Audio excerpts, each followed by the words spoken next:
name is Ashish, and this is a 2015 Fortuner. It's just completed 3 years. It's just out of its warranty, and this is the 4x4 automatic variant.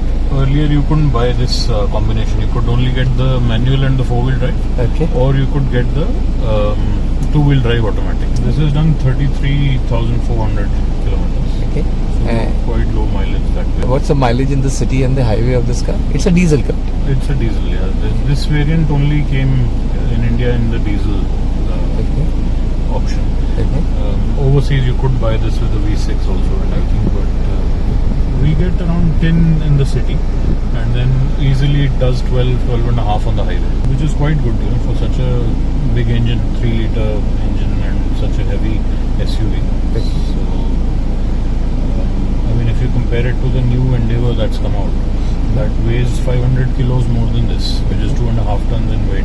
So that gives only 6-7, average. So that way it's quite excellent. If you could tell me your free service schedule as well as the post-free service schedule. So they and the costing, sorry. Yeah, so they have like every 5,000 kilometers there's a service. But that's not an oil change service. It's just an inspection service. The oil gets changed every 10,000 kilometers. So it's had 3 oil change services till now. And because I'm a bit obsessive, I even changed the oil at 1,000 kilometers. And why would you do that? Because they do it for race cars. So you run it, break the the running in period of the car. So there are small metal shavings from various components of the engine that get filtered into the engine oil. So just to be absolutely sure, as soon as the engine had run in, I had a change of oil, not just the engine oil, but the diff oil, the oil with the 4x4, all of those were changed. So just to give it, that fresh engine oil for the rest of its working life. And then obviously every 10,000 kilometers we keep changing the oil. And is it synthetic always? Not necessarily, it can take mineral oil also. I think the idea is to change it as frequently as possible. 150,000 kilometers you have to change the timing belt. Apart from that, just keep on top of regular oil changes and good quality fuel. That is the main thing. But India doesn't have that kind of diesel. It doesn't have, but it has a water separator filter. So if that gets clogged, it has an indicator also. And in some countries they actually put a separate filter which gives you added protection. So when you're traveling to remote areas, you can actually just change that little filter. That's sacrificial instead of having to mess about with the rest of the engine. Service is quite reasonable for this. So the last service it had done, the 30,000 kilometer one, that was quite a major one. And when you say major means what? As in, normally the air filter doesn't get changed every time. It gets changed at 30,000. The AC filter got changed, the fuel filter, then your engine oil. I also had the brake pads replaced at 32,000 kilometers. So all that was done together. We paid only about 14,000 rupees, including the brake pads. So had those not been there, the average would have been 9,000, I think. For a car of this size. Yeah, but that is only for the 30,000 service. For the rest of them, they're cheaper. They're probably around 4.5, 5,000. I had bought the Smile package. The Toyota Smile package. You must have heard of that. So in the first year, that only costs me around 9,000 rupees for 3 services. So that is for a year's servicing. Less than 10,000 rupees. You can't beat it's that. A steal, but it doesn't take care of the wear and tear parts. It doesn't wear and tear as in the batteries and all are not included. No, the battery. That anyway has a finite working life. So every 4 years, 5 years you will have to replace that. Parts and all are available easily? Parts are available. That's the best thing about Toyotas, that even if it's not available in India, within 2-3 days you get it from Dubai or Thailand.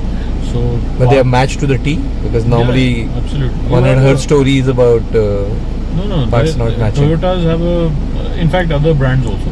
There's a parts catalog available online where you put in your chassis number. It will give you the exact part number that's specific to this car. And then you just, if you have a contact there, you phone them, ask for the price, and then they'll send it. Otherwise, there's dealers here in Palika Bhavan who will order it for you. The parts availability is fantastic. First one is the comfort. Seats of the new revamped one are a lot more supportive. And they're more bucket shaped than this. I've heard of people who replace the rear bench seat with 2 captain Innova seats. Overall, I would rate it probably around 3. You rated it 3? The seat is quite it's comfortable, but it's basic. It's not a very it doesn't hold you in place. Correct. As the new model does. Correct. Plus the thigh support seems to be less. Thigh support, the seat squab as they call it, is a bit short. Okay. So it doesn't extend. So correct. But it's not bad. The next one is the driving pleasure. What number would you give it? There isn't pleasure as such. It's a very neutral vehicle, as most Toyotas. Or the drive quality. Correct. Yeah. So it's not an exciting vehicle, but correct. I mean it's stress free and very reliable and powerful as well. This car, if I was ever to sell it, I can guarantee you there's never going to be a situation where there's a problem with the car. It's just that you'll get bored of it. Correct. That's it. So you want something more exciting. If you talk about driving pleasure, again, just a 3. What about steering feedback? If you could explain for a common man to understand feedback. So see, this is like a hydraulic power steering. Okay. Yeah? So it has just the right amount of assistance. Okay. Yeah? And whenever, like, say for instance, if you're driving on irregular surfaces, whatever comes through. So if there's a jolt or if there's undulations, then you can actually feel that through the steering. Okay. So it will move in that direction a little bit, all that. So you can actually drive it with feel rather than a lifeless dead electric power steering. Okay. So there are some like electric power steering, let's say the new Endeavour, that is extremely light. This is not that light. So if you need some effort, even though it's power steering, at parking speeds it can be, especially for women, for lady drivers, or those people would prefer a electric power steering because that you can literally use your finger to. Correct. Yeah. So, but then again, conversely, off-road situation, this is excellent, and that is why they've kept this hydraulic even in the new version because it's a lot more durable as well. Okay. So the number, please. Steering, I think it's probably a 4. This particular variant has only 2 airbags. Okay. And which is surprising. Yeah, crash test rating was 4 stars. The new one has got 5-star rating, and it has 7 airbags, so curtain airbags, side airbags, all those are there. Yeah. So obviously, a lot more safer than this. Okay. Then the other thing is in terms of braking, this has drum brakes at the rear. Okay. The new one has discs okay. at the front. Which would be better? Which will be much better for braking. Okay. This particular version is one of the last of the series of this generation. Okay. So they have quite good brakes. There's no problems because they upgraded the brake boosters in them sometime in 2012 when the facelift was launched. 2011 or 12. So before that there used to be a problem with the braking. The brake pads in an automatic car, for them to last 32,000 kilometers, which is a decent thing, which is quite a good number. The only thing you have to bear in mind is that this has quite a tall center of gravity. Correct. And it is not that wide a car. Correct. So when you're taking turns, and you have to be careful, you have to be mindful of that and then turn. So if you turn it like a sedan or a saloon car, then it can get you into a scary situation. So you need to drive it with some sympathy. The height and the width, so the width this is a good size. Any wider and I won't feel comfortable driving it in hill stations and stuff. But then I drive it with that knowledge in the back of my mind that you have to be careful when taking turns at speeds. Okay. So what would you rate it at? The safety part of it? Safety should be a 3, I guess. 3? It can improve, but again, it's such a big, bulky car. It does give you that feeling of space and safety. You're sitting high up, so correct. That way you're quite well off. Almost like a truck, I would say. Yeah, it's actually a truck. It's more. This particular generation has been truck-like. It's based out of that Toyota Hilux, which is a pickup truck. The next one is the build quality. I think build quality is excellent. Obviously, it's not a very luxurious interior as to see. It's quite basic, as you can see.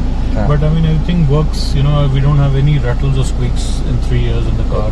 And in fact, I haven't had any major problems with it whatsoever. Okay. So everything works as it should.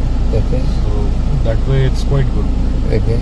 I'd give it a 4. This is like a tank, built like a tank, so it will just go through anything. I wish I could show you some footage of the roads that I drove it on. Okay. It's just indestructible there. Yeah. In fact, that is one area in terms of sheet metal. When I went for the test drive of the new generation. The rear door of that and this, there's a considerable difference. This is a lot heavier and a lot more reassuring thud when it closes. That feels tinny in comparison. Okay. But again, I think they had to do that because the weight has increased by 250 kilos. Okay. So they might have had to compromise somewhere. Yeah. It's a workhorse engine, the D4D. It's been around since 2005. Correct. This in overseas markets. So So it's a very hardy engine. Apart from fuel quality, there's very little that can go wrong with this. The engine has so much torque in this vehicle. Okay. In fact, it has more torque than the manual version. Okay. That the gear changes are there's no lag basically. You know, whenever you need to overtake, you just there's a little you just press your right foot and off you go. It's so torquey that way. So very effortless. You know, be it the city or be it the highway, you can take it anywhere. That's why you don't get tired when driving this. The way it behaves, it's not very refined. You can hear the engine when you rev it hard, and it is more of a pickup truck based SUV. But I think that is well suited to some Indian conditions. The engine speeds are very low. So you may be at 120 and it's not even 2000 RPM. So you know that adds to the fuel efficiency and the relaxed nature of the car. If you can talk about the engine technology. So this is the 3-liter D4D engine, the common rail, second generation common rail from Toyota. And it's quite a legendary engine. It's done duty in the Fortuner, Innova, Hilux, a number of vehicles in many countries. And you know it has proven itself over the years. So very good reliability. You just have to keep on top of the maintenance of it, and it's rough and ready. It's not refined, but very reliable. And in this particular variant, it's quite powerful as well. So you will not be left wanting for power. And the new Fortuner now comes with the GD series engine, which is a lot more refined than this because they've reduced the compression ratio in that. So it doesn't make that much of a knocking noise outside as well as inside. So that's quite a improvement on this. And the torque has really increased. So this has around 37 kgm of torque. That has gone up to 45 kg. So really same RPM? Similar RPM. And the power, the BHP has only gone up by about 7 BHP. So that is not much of an increase, even though that engine is 200 cc less, 2.8 as opposed to this 3 liter.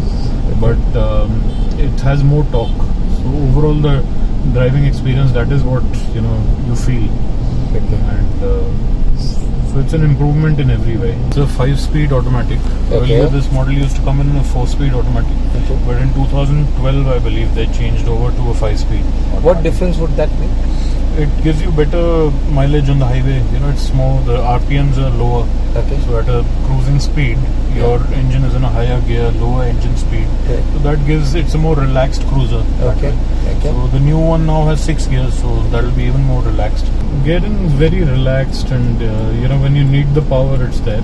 So you won't have an issue with that. So overtaking and everything is effortless. Otherwise, even in town, it's very seamless. It's not a dual clutch automatic. It's just the old torque converter style automatic. But I mean, it's very unobtrusive. It just stays in the background. So, but do you feel gear changes at times? You can feel the gear changes. You can feel them. But they're very smooth. You know, you can always feel the gear changes. Most people believe that the rubbering effect or whatever that is should not be there. That is CVT. So that is definitely not here. How is it different? That basically has a lag. You know, when you want the power and you press the throttle, there'll be a delay before the power comes. This doesn't have that. So as soon as you press it, it'll downshift and off you go. So you know, it's very responsive that way. But obviously it's not the latest kind of DSG automatic, but that's not the way you meant to drive this car anyway. It's not a saloon that needs speed. It's meant to be driven in a more stately fashion. I mean, this particular model is not famous for being very comfortable. You know, it's always been known for a rather firm ride. It's got very good suspension and comfort. I've just taken it onto a long extended trip through Spiti Valley, where there was like complete lack of roads in a certain section of the trip. And there it shines, because if you have any softer suspension vehicle, it will wallow too much. And you know, that can lead to the underbelly hitting some of the rocks there. And this maintains its composure. The suspension is firm but comfortable. It really comes alive when you take it off-road. You know? And like, I've had the benefit of driving many off-road vehicles, so many different brands and stuff. But the way Toyotas behave off-road, it's as though you know suddenly just like a fish takes to water.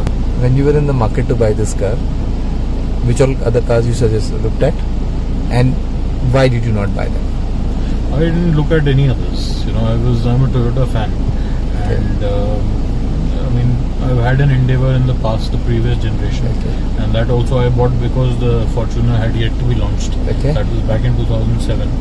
So even the new Endeavour was just around the corner when I bought this, but I would never have picked a Ford over a Toyota. Why would that be? It's just that I mean, I'm a big fan of Land Cruisers. I've had quite a few Land Cruisers in the past, and the quality, the reliability of a Toyota, you just can't beat. And the current Endeavour is too heavy. It's too thirsty and too bulky. It has power, surprisingly. It has 200 bhp. But it doesn't deliver. I've driven the car. Because the power to weight ratio again goes down. Correct. So it is actually slower than this variant. Even though it's quite nice, it's plush, it's more refined. The power steering is very light to operate. Basically, this is now like a typical urban city driving scenario. So I put it in drive and I forget about the gearing. 4 is the fourth gear, to lock it in fourth gear. That is to prevent it from going into overdrive, which is the fifth gear. So when you're towing something or you want to manually lock it into 4, you just put it on the on this side. But otherwise you can just leave it in D. When you're driving in the hills and you want to descend steep roads and stuff, then you can lock it in one of these gears, and it does provide good engine braking. Although automatics usually are not known for engine braking, but this particular gearbox gives good engine braking there as well.